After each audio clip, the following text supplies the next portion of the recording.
About 25 years ago, I sent out what I thought to be the most important letter of my business career. It was a cover letter for a long proposal that I'd spent probably 8 months working on.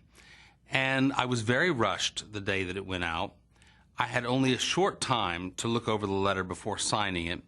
2 or 3 days later, I was reading through my what's called a read file and found this letter and realized that there's no verb in the first line. The first line made no sense.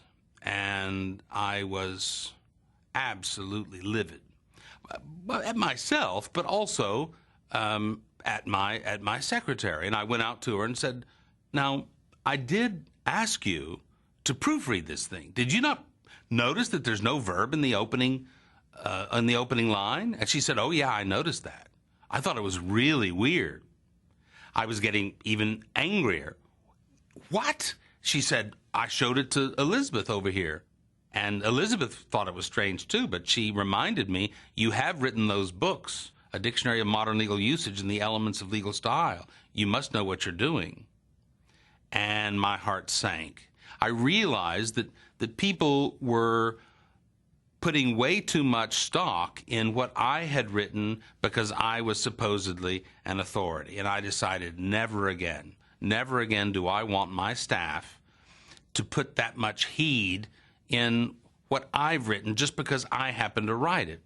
So I created a rule that we still use at my company today, LawPros, the 2 edit per page rule.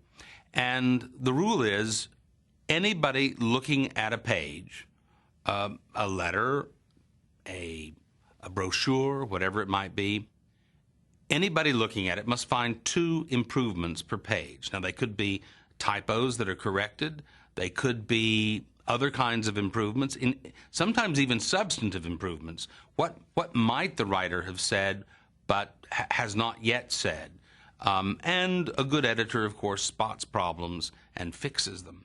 So that's what we're looking for, is the contributions of all the different intellects, of all the different employees.